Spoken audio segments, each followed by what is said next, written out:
Salut la famille, nous sommes encore heureux de nous retrouver là, encore une fois de plus devant vous et nous disons merci. Merci d'être toujours là présent, surtout présente à travers cet espace des commentaires. C'est très important pour nous. Mais si c'est la première fois, si tu n'es pas encore abonné, c'est juste en bas dans les coins, tu cliques, tu t'abonnes, tu actives aussi la cloche de notification, likez, partagez les liens. C'est très important et puis regardez aussi nos vidéos jusqu'à la fin, ça va te permettre, ça va te faciliter la tâche de nous laisser un commentaire qui va correspondre avec notre analyse, avec notre développement, avec Makambo Toko décortiqué Awa. Comme ça, au Rosalanaka, tu as sujet. Ne te précipite pas, de peur que Oya Kotika commentaire Oyo Eza en dehors Oya sujet. Donc c'est très important de nous regarder d'abord jusqu'à la fin et puis par après, tu peux nous laisser un commentaire. C'est très important, mais tu es libre et tu peux nous laisser même 30 commentaires. Ça, c'est à toi de choisir car cet espace est bien réservé pour toi. Donc, likez, partagez, abonne-toi, activez la cloche de notification. Et c'est l'actualité qui nous oblige. C'est la raison pour laquelle nous sommes là parce que il y a de ces sujets, comment proposer de parler, de décortiquer, de développer, d'analyser, de parler sur ça. Oeza Kakanakatia, actualité. Si j'ai un nini, qui Albert, tu ne te prononces pas concernant annulation.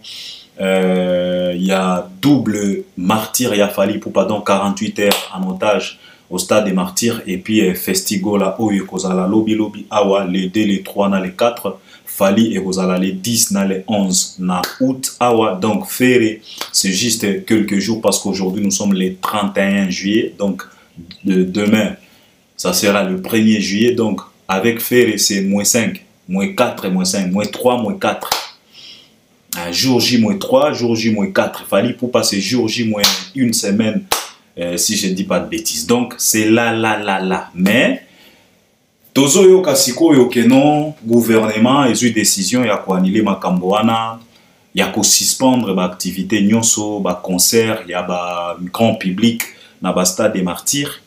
Tout le monde qui peut sortir, il y a gouvernement. Mankambo Balobaki, j'ai suivi pas mal de mes confrères Balobela qui ango Basala qui analysent. Ils ont exposé leur façon de réfléchir, leurs réflexions. C'était bien. Si quoi Balobi que non Albert yo pose la réflexion moi ya bien. Parlez-nous un peu de ça. Est-ce que décision on a, est-ce que décision moi réfléchir ou bien qu'est-ce qui ne va pas? Et puis ce qui t'a permettre de lobela pe ba sujet mosusu ba actualité pe mosusu parce que les ana ba sujet oyo ba lobina lobela ce qui héritier mais mi manique na poto comment tu trouves ça ba mankambo na moi je ne sais pas tikato banana no na likambo oyo ya annulation ya double concert na Festigola. Alors d'abord vous avez plusieurs Congolais, Albert, tu es tellement trop dur dans l'analyse avec les Congolais. Qu'est-ce qui ne va pas? Qu'est-ce que les Congolais t'ont fait? Parce qu'il y a une maman qui m'a appelé un jour en disant qu'Albert, tout ça là, parce que tu nous traites d'une façon, au traita Congo d'une façon, parce que la maman m'a dit que Albert, tant que Congo est la poubelle là-bas, moi ça parfois ça me choque. Dans mon année, tu es tellement trop dur avec nous. Mais aujourd'hui, je pense que Binomoko ici vous comprenez pourquoi tout le bagabongo. Binomoko ici vous comprenez pourquoi tout zalaka trop dur dans la République Nabiso. Comme on a toujours dit que qui aime bien châtie bien. C'est juste la personne que tu aimes beaucoup. Tu reproches beaucoup cette personne. Et tu te fâches beaucoup sur cette personne parce que tu l'aimes. Parce que moi, je me pose la question de savoir comment est-ce que je peux perdre mon temps d'aller se fâcher, d'aller faire monter ma tension à une personne que je n'aime pas. Je ne peux pas même trouver des secondes pour toi. Tu fais tes bêtises, ça te regarde. Je ne t'aime pas. Je ne peux pas même avoir le temps pour toi. Si Dieu avait accepté de donner Jésus comme sacrifice, c'est parce que la Bible est claire. La Bible a dit que Dieu tant aimait le monde, il a donné son Fils. Tant aimer le monde. S'il n'y avait pas l'amour, je ne pense pas si Dieu pouvait donner son Fils. Donc c'est l'amour qui nous pousse à traiter Congo de la sorte. Parce que je dis, quand il a été donné, ce n'était pas de la blague. Hein. Le mec a subi. Il a été humilié à niveau Moria et pourtant c'était un Dieu Emmanuel. Dieu est parmi nous. Mais Jésus a été exposé na Golgotha, presque tout nu.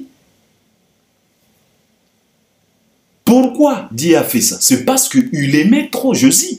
Et quand Jean-Baptiste est baptisé Jésus, la voix, on a entendu la voix en disant que celui-là, c'est mon fils bien-aimé. Donc, qui aime bien, châtie bien. On est trop dur avec les Congos parce qu'on aime cette république. Sinon, on pouvait fermer nos gueules et parler d'autre chose. Et surtout, Bissotofan n'a même pas la république Wanata. Voilà. On pouvait se contenter na Bamboko Bissotofan. Mais, ça revient toujours dans la tête. C'est mon pays, c'est mon république. Vous savez, Bapoto eza ebele pour na ba Congolais nyonso. Mais Congo eza la kamoko pour na ba Congolais nyonso. C'est ça la différence.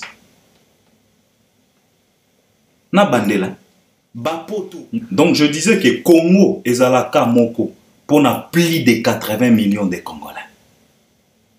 Mais Bapoto eza na mwebele. Donc, cette république, on l'aime beaucoup. C'est la raison pour laquelle on est tellement trop dur.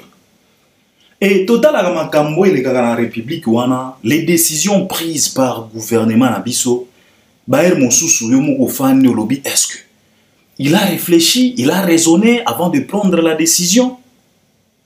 C'est là où maintenant résident les problèmes et c'est là où les bas blessent. Les décisions. Les décisions prises par le gouvernement Nabiso, l'autorité Nabiso, la décision na bango et bimaka toujours des poids des mesures, la décision moko boye. Parce que balobi na est-ce qu'Albert il trouve que décision wana? Moi je pense que na landi batu ebele ba condamné, balobi non, eza ba décision moko ba sentiment. Landi batu na landi même ka sous-développé oyo ya kamuluba o soki ka trésor soki ka mutombo soki ka mutombo wana oyo ya kabusoto na ba politique wana ba sentiment kaka bisiko kazolo bakeno na concert ya Ferregora il y a pas eu de mort parce qu'ils ont renforcé la sécurité na concert ya Ferre.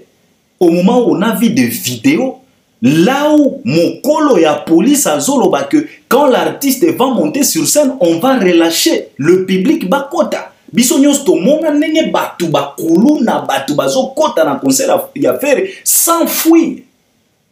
Metala.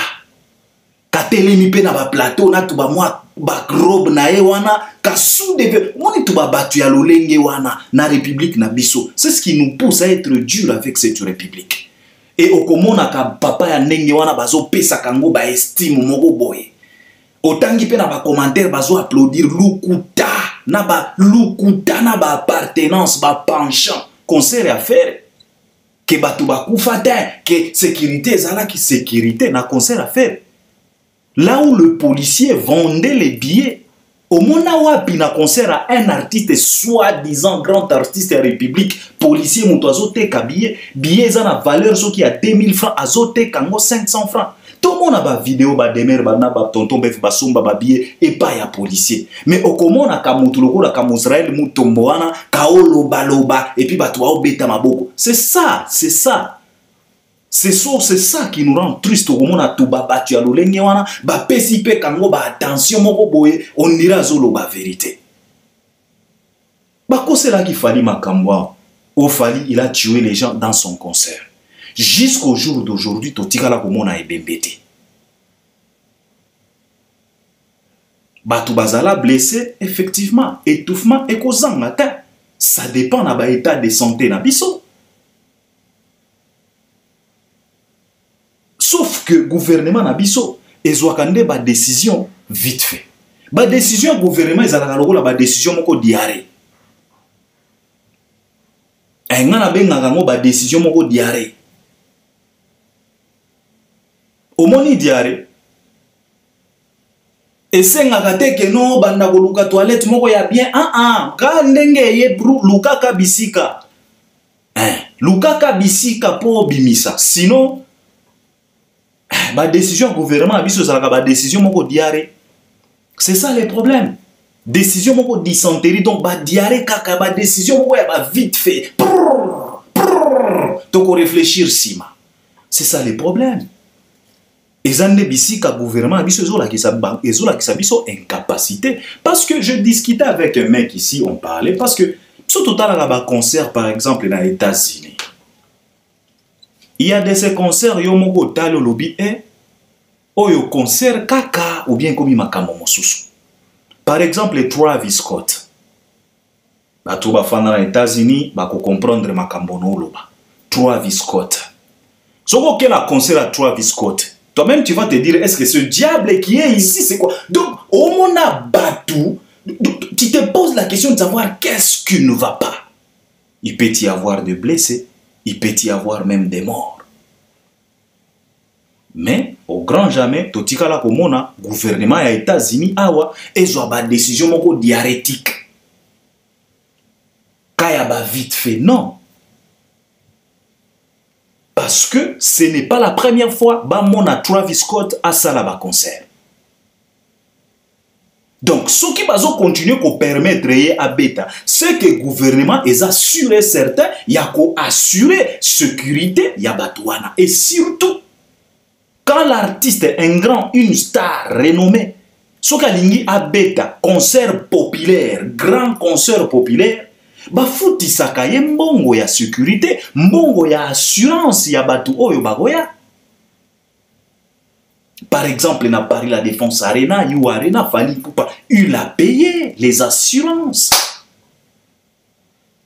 Kaka na batike ba billet, oyo bate kaka ba billet en ligne. C'est la raison pour laquelle le système a obligé à ce que tout le monde puisse vendre les billets en ligne pour faciliter la tâche de pouvoir enlever les taxes, enlever les assurances automatiquement. Ce que fouti billet à 120 €, n'engozo kotisa mbongo somba en ligne automatiquement mbongo ya assurance eke awa, mbongo ya TVA eke awa, mbongo ya nini eke awa, et tikali pourcentage. Donc c'est comme ça.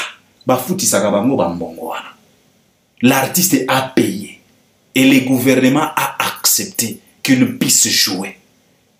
Mais tant que beta, ba catastrophe et comme il sous o to annulé, to sali boye, bandeko.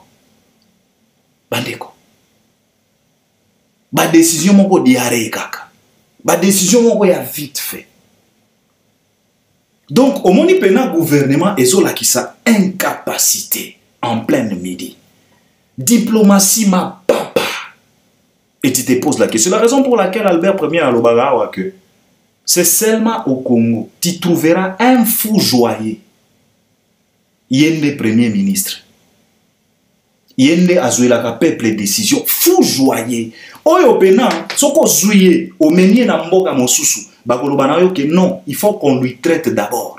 Parce qu'il n'est pas normal. Qu'on lui traite d'abord par apprendre à koya. Parce que tozo ta la cerveau na ye, pyramide se renversa. Mais batu ya lolenge wana pona biso Congo, bangonde ba gouverneur, bangonde ba ministre, bangonde ba autorité, et ce sont ces gens-là qui prennent des décisions pour le peuple. Fou joyeux pena mona pena oyo fou joyeux. Tuba tulogola tuba Israël mutombo wana. Soki lobi ba komisi kango ka premier ministre. Tu penses qu'il y a ko sala netini?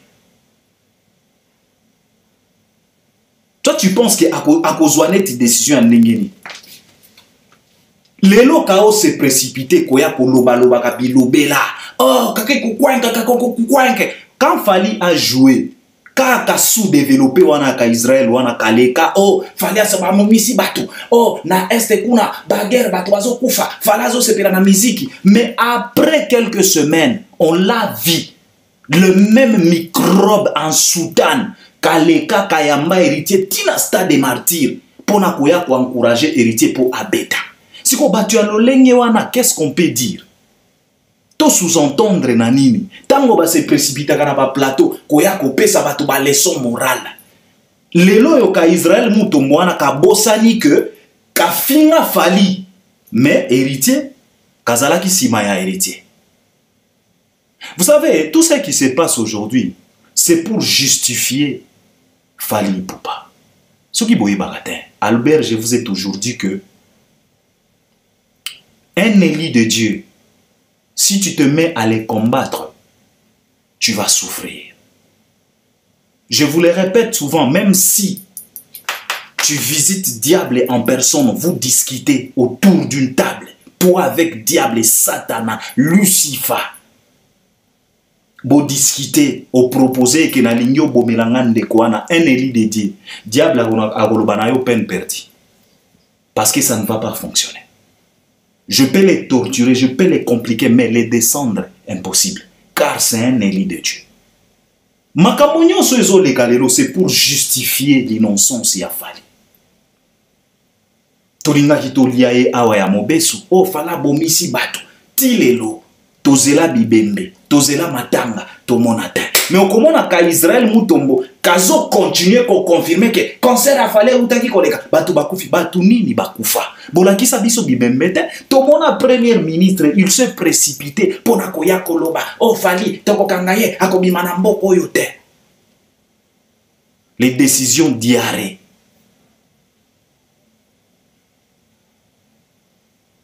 C'est ça le problème.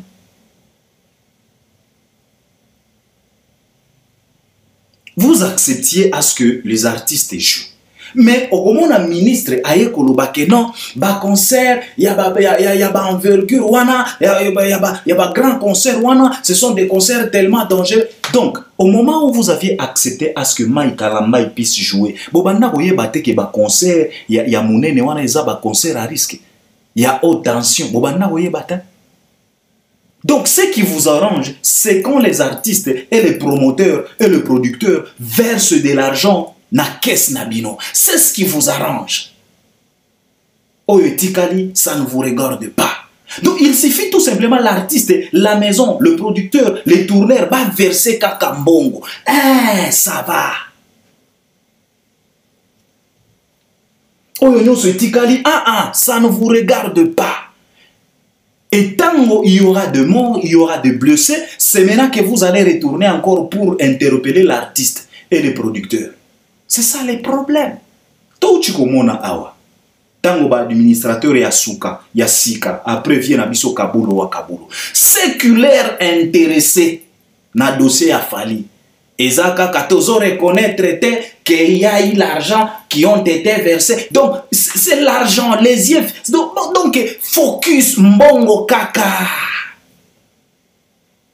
Totikala koyoka te bisika moko te bazolo bakeno en tout cas tozo reconnaître pour na concert ya fali et puis tozo inquiet la inquiet parce que ça concert ya munene et kozala 2 jours tozo tala il faut dossier ezala bien traité pour la sécurité ya bato bakoya toyoka ki discours wanata. Ce qui est très intéressant dans cette affaire, ce n'est que de l'argent. Et quand il y aura des morts, et koko malisusu o ba artiste, o boko mi kwanile, ba décision moko diarrhée. En fait, c'est ça le problème. Ba décision moko boy. Donc, l'élo république na biso, gouvernement na biso, et tali biso noir sur blanc que bazaba incapable. Et ce qui choque,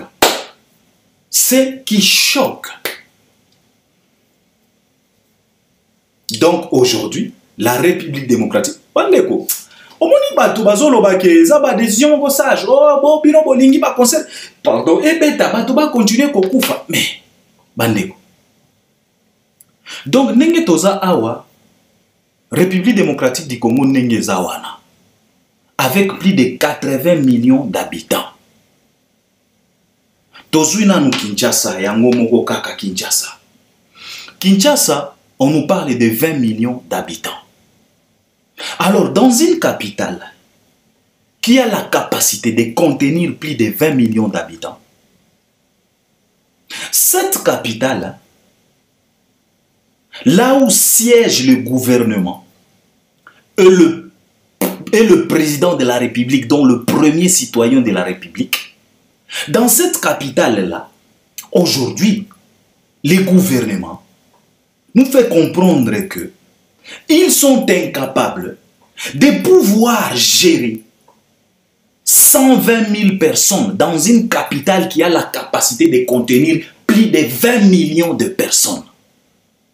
Yangonde tozo contempler, yangonde tozo assister. incapacité. Dans une capitale qui a la capacité de contenir plus de 20 millions d'habitants. Mais cette capitale, là où siège, là où loge le président, là où siège les gouvernements, cette capitale est incapable de pouvoir sécuriser 120 000 personnes dans un stade comme Martyr. Et puis, Bozo Lingasikoyo, à la moindre escarmouche, Bobeta Rwanda.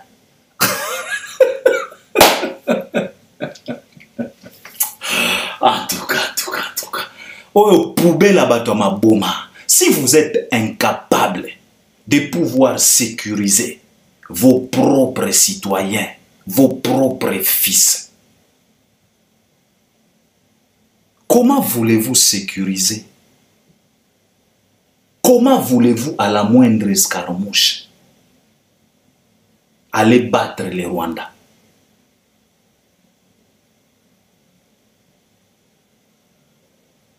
Comment voulez-vous? Si vous êtes incapable, je dis bien dans une capitale qui a la capacité de contenir, eza lokola récipient moko boye, eza na capacité à contenir 20 millions de litres d'eau. Mais cet récipient, et quand ici biso et lobby que non, je suis incapable de contenir maintenant 100 000 litres. Je suis incapable vraiment de sécuriser 100 000 litres yamai. Et pourtant, ceux qui ont les récipients yango, ils ont la capacité de contenir 20 millions. Juste 120 000 personnes kokoso dans une capitale comme la nôtre. Là où il y a l'armée, il y a le gouvernement, le président de la République, le ministre, Batounionso, police, Batounionso, Bazana capitale wana, mais incapable de sécuriser 120 000 personnes.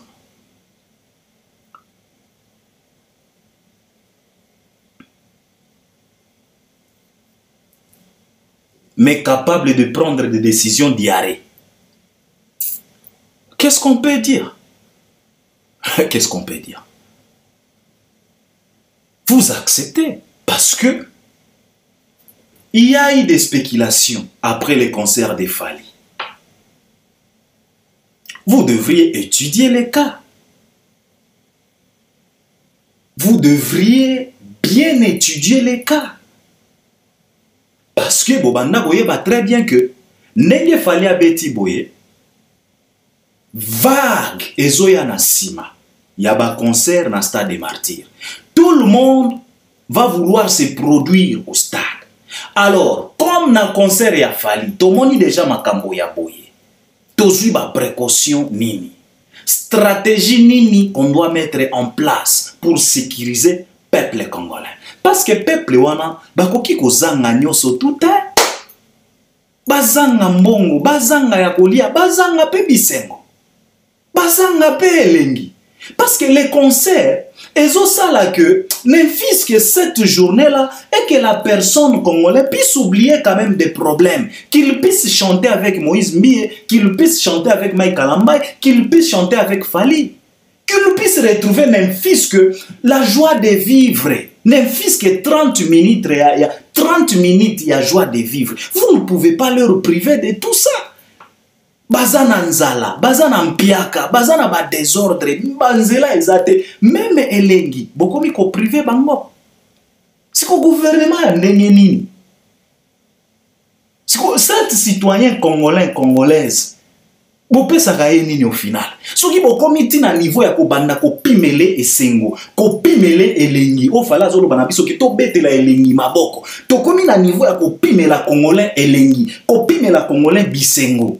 Namboka na ye. Artiste étranger te, artiste ya mboka na ye. Stade ya batute, stade ya ye. Mais tokomi kopi melaye. Gouvernement pena et sur décision, oh non, tokomi kopi melaye, même bisengo, même lengi. Au final, ça vaut quoi, gouvernement yango? Police na biso, et ça la ranine.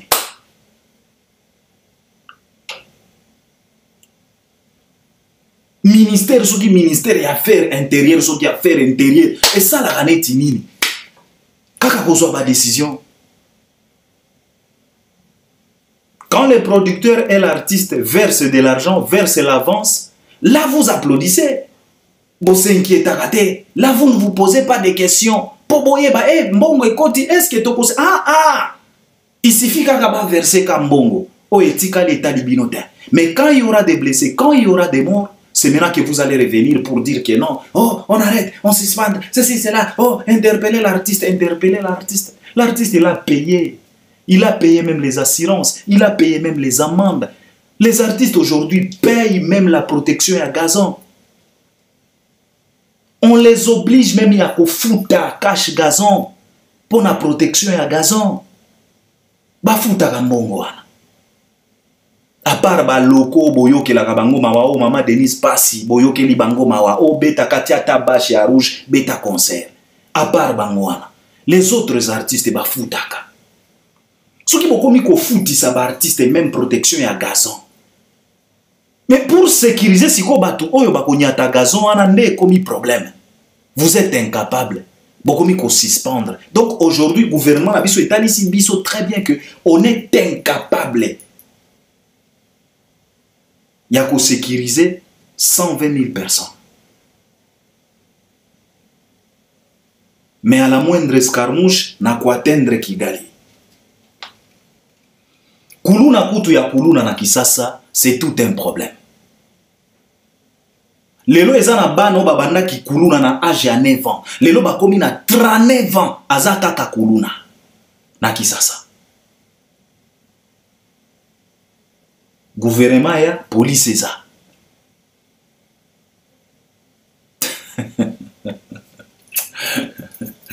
C'est tellement compliqué parce que la moni batte comme yo non Albert Omoni, batu bazo kufa, il faut que baba anile nanu, ba anile nanu. Ça veut dire quoi?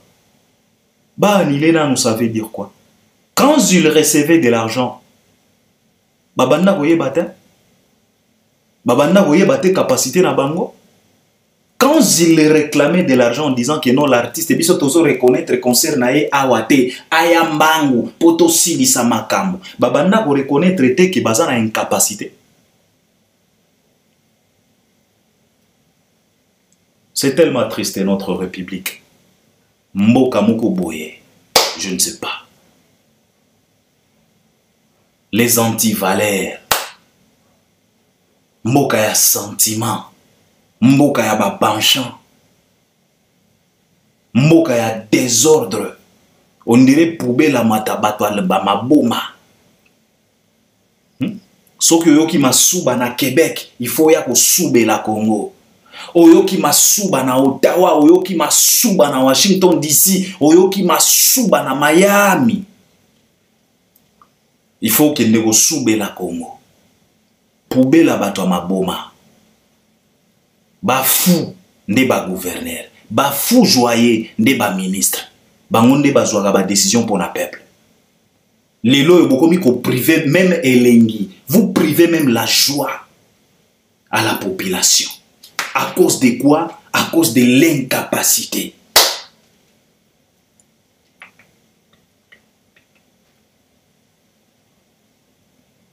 Et vous voulez sécuriser l'Est. À la moindre escarmouche. Si vous pouvez quand même employer à la moindre escarmouche sur place na Kinshasa, vous employez à la moindre escarmouche. Omoni yango tolobaga awa comportement Albert Premier Sinaloba. Le Congo n'a jamais manqué un bon président. Ça c'est faux. On se lamente souvent ici, bas président Nabiso non.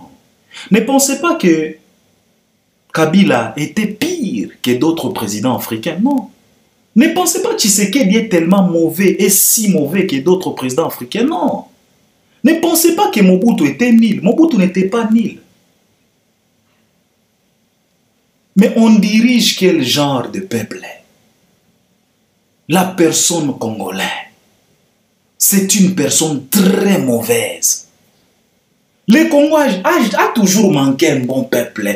Au comportement na biso ba congolais. ba comportement na biso ba congolais ndenge tozalaka kaka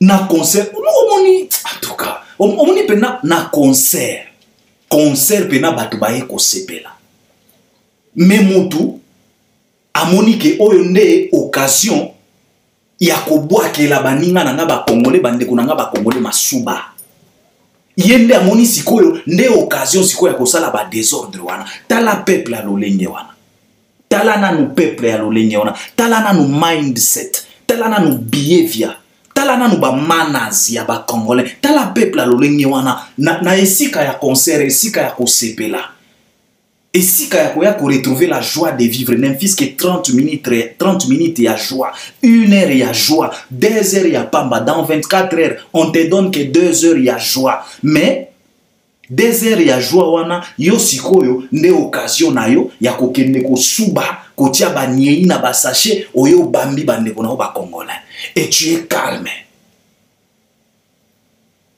tala na no peuple ya lolenge wana ongana lobaka peuple moko maudit jusqu'aux dents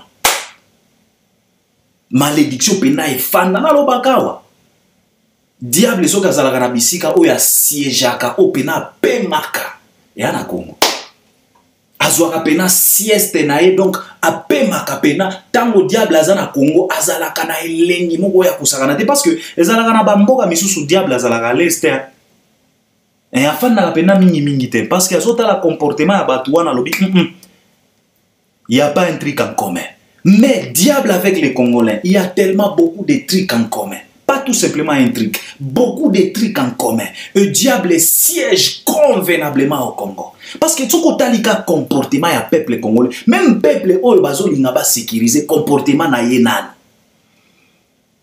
na jour ya concert ne jour ya monique il faut na suba na kende ko bamba batu masuba tout le monde a qui a Paris la Défense Arena un Congolais qui se donne les licks de pisser sur un autre Congolais na tilokole tu t'imagines au moins bozo imaginer motema wana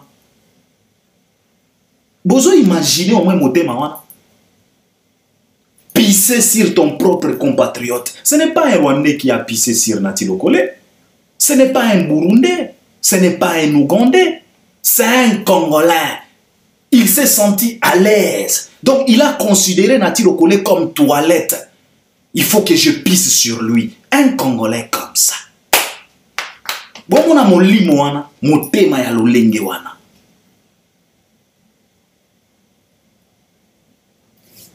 Na bamboga ya boye.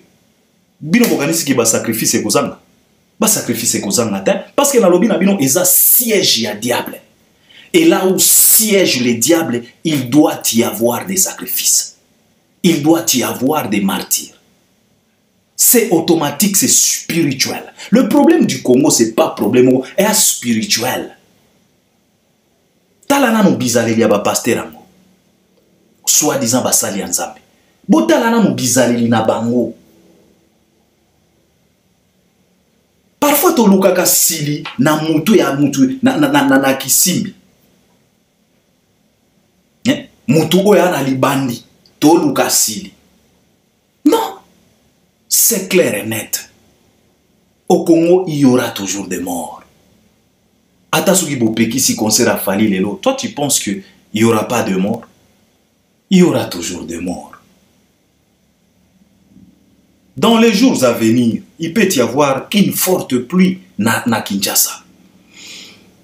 Bozuba précaution et il y aura toujours des morts.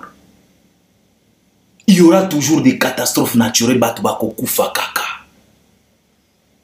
Parce que za mboka ya satana, mboka ya diable, batu mitema mabe, batu bazanga reconnaissance, ba yuda. Omona pena moto asaleli moninga na ebolamu. Mais ça lui dit rien. Donc il s'en fout. Au saleli ebolamu lendi mardi fini yo. Sans gêne, sans complexe. Et batu abeteli maboko. Wa mobali. Sko mboka ya lolenge wana. Vous croyez que ba mort ekozanga. Na lobi na bino awa le Congo est un siège à diable. Diable loge là-bas. Diable siège au Congo. Il se sent tellement à l'aise au Congo. C'est la raison pour laquelle.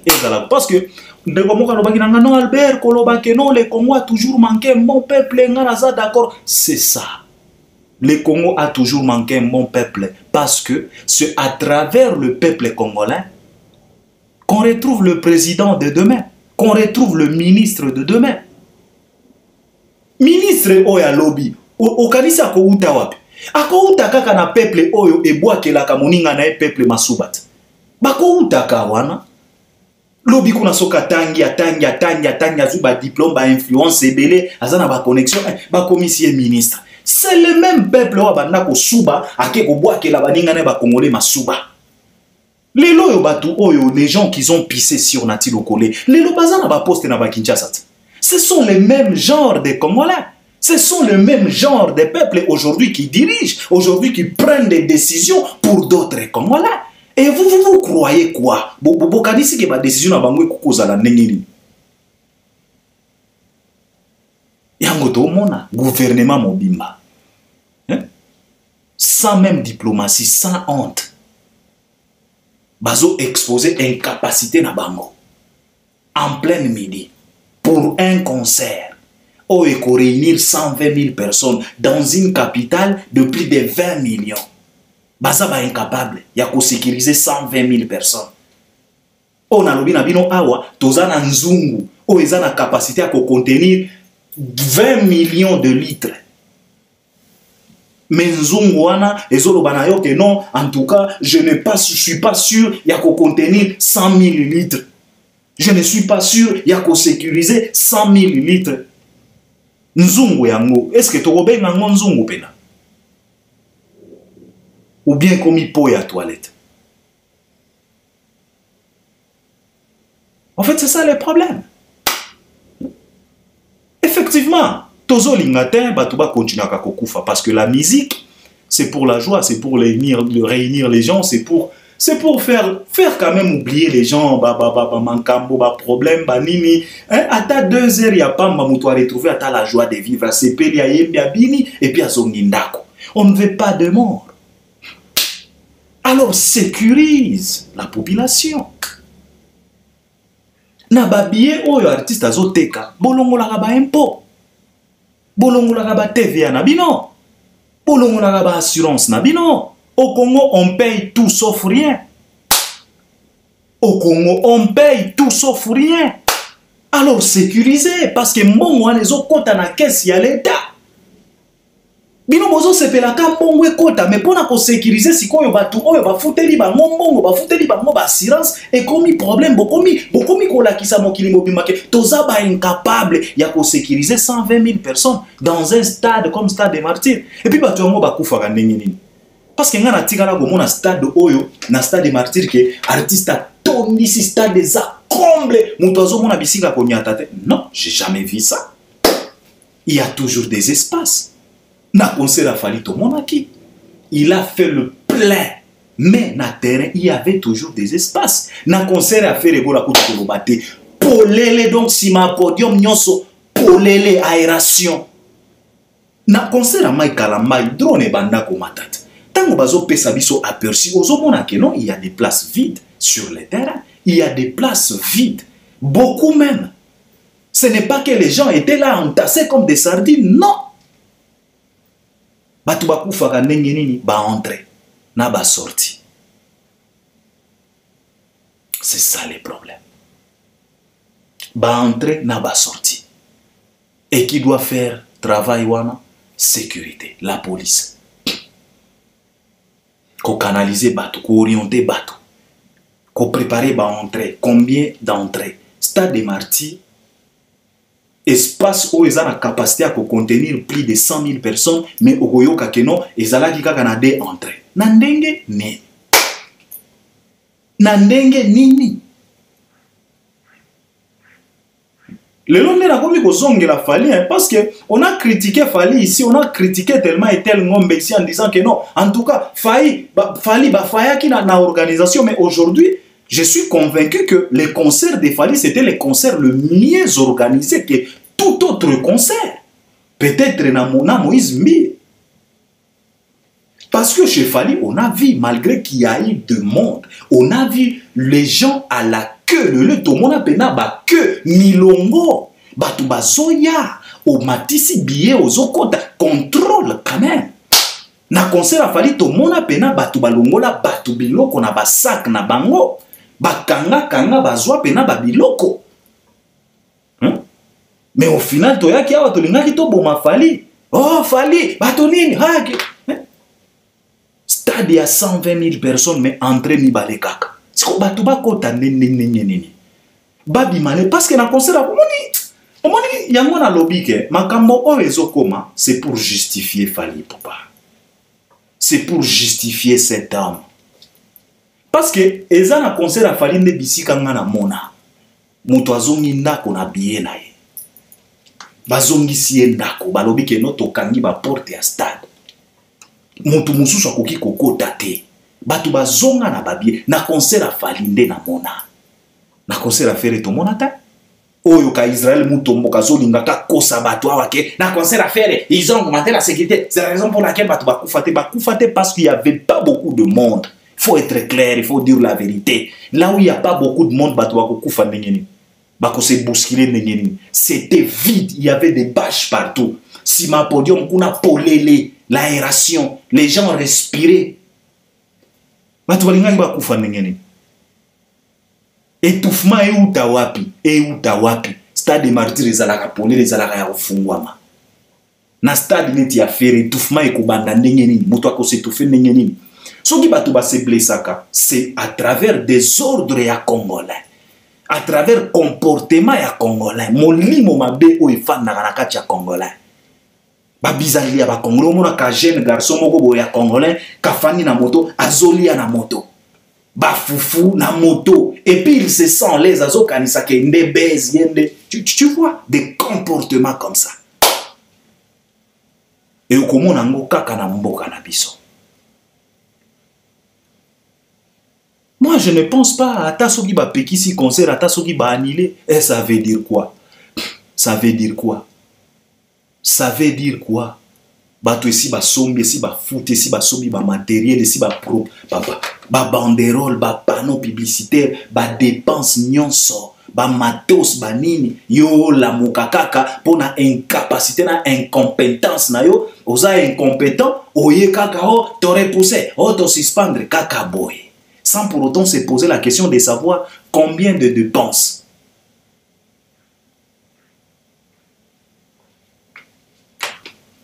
Moi, je pense que batika babuzoba, bazwa ba précaution, ba sécuriser batu. Batika fallait beta concert na ye. Na monita eke tokoya kozonga pour la deuxième partie à émission oyo, mais moi je pense que batika fallait beta concert na ye. Il suffit tout simplement Fally tango akoko makin à sa la sortie médiatique spéciale 48 heures. Qu'il s'adresse à ses fanatiques warriors. C'est ce que je peux demander à Fally. Qu'il s'adresse à ses fanatiques warriors. À orienter bango. À l'obana bango makambo ya discipline na stade des martyrs. Et que warrior nyoso aza la sécurité ya moninga na ye warrior. Pour makambo na bango esimba. Ba marche ba warrior bazo sala na kisasa c'est bien bon. Mais vous faites des marches avec quel message? C'est là où réside aussi le problème. Parce que d'ici là, ceux qui vont continuer, c'est ça le problème. Mais normalement, il faut que ça là marche. Mais marche avec message. Bosali ba banderole, bokomi ba message. Bolobi que non, concerne biso botika ebeta biso moko tokozala ba sécurité à biso moko. Un warrior est chargé de sécuriser un autre warrior. Donc, warrior a la sécurité à moninga na warrior avant que la police ait à la sécurité. Tant que vous avez la marche na bakisasa, il faut qu'on ait un message. Il faut qu'on ait un eloko. Vous avez la banderole. Vous avez un message. Botika concert et artiste na biso e beta parce que biso ba warrior to décider koza la sécurité ya biso moko ba warrior. Muto akokufa te. la mort d'un warrior, c'est la mort de tous les warriors. Et la vie d'un warrior, c'est la vie de tous les warriors. Boké ta na message à l'olé wana na ba banderole. Boké botelemi. Bosali ka ba manifestation moko ya bien. Non, ba décision ya gouvernement, en tout cas pour moi, je pense que ba décision moko diarrhée. Ba décision moko diarrhée sans réfléchir parce que ana diarrhée, au moins mutu ya diarrhée à réfléchir ça gata. So qui a moni kama occasion nenga corrélation ngoza na ideta. Réflexion ko yasima. Donc na osa la deuxième partie parce que na moni temps et que je dois sauter quelque part. Je pense que pokoya ko ça la deuxième partie, mais na partie oyo, je voulais tout simplement dire que gouvernement na biso parfois boza la kata na moi diplomatie tango bozo bima na ba sortie médiatique na bino pour na ko s'adresser na population, il faut que vous na moi diplomatie. Tu vois? C'est bien parce que c'est la honte. Bozo la qui s'appelle incapacité na bino. Bozo la qui s'appelle que boza incapable ya ko sécuriser 120 000 personnes dans une capitale où ils ont la capacité à 20 000 personnes. Mais boza ba incapable à sécuriser 120 000 personnes dans un stade comme Stade des Martyrs. Et ça passe. Tokoya, Tokope ça peut ba idée pour un double Stade des Martyrs ya fali. Na deuxième partie net na ko toucher Tata Raphaël a fait rigola. Je dois m'arrêter par là. Je pense que vous allez m'accompagner à travers les commentaires. Batika ba artiste ba beta musique na bango ba sécuriser des bateaux parce que ba artiste wana ba futaka ba impôt, ba futaka ba assurance, ba futaka makambo nyonso. Moni, donc batika ba mankambwana, c'est très important. On ne peut pas priver Congolais de tout sauf rien quand même. Bokomi ko privé Congolais même na joie na ye, ata bilengi na ye bokomi ko privé Congolais a fouti 5 000 francs na ye pour ake ko sepela bokomi ko privé ye. Si ko Congolais ango boko privé ye donc boko tikela ye ni. Soki bokomi ko privé même bilengi. Oh azo kufa, mais azo kufa c'est à cause de vous. Tout le monde qui a un concert à Fali. Policier azo sepela, azo la qui sa même ba téléphone. Oh, na concert à Fali, na zone na on a 5 téléphones à CP les policiers et il se filme. Mais ce qu'on tourne suite na eo, comment on il est libre sans problème, il est en train de circuler. Et puis beaucoup de non c'est la faute des artistes. Tout le monde qui a un concert à Fali. Tout le monde qui a un concert à Fali. Policier a aussi filmé au CP là que na concert à Fali na zone na 5 téléphones smartphones policier a ibi bato et pourtant il était censé de sécuriser les gens mais yende muto a ibi siko bato a aussi filmé mais au kotu na sango ya policier wana bakoloba non il est libre il circule sans problème. Est-ce que ça c'est la forte et artiste au mona to ba sango a okoloba loba ba sentiment kaka ba décision moko ya ba diarrhée. C'est tellement compliqué. Donc, on est ensemble. J'espère que vous allez m'accompagner à travers les commentaires. À la prochaine. Merci beaucoup.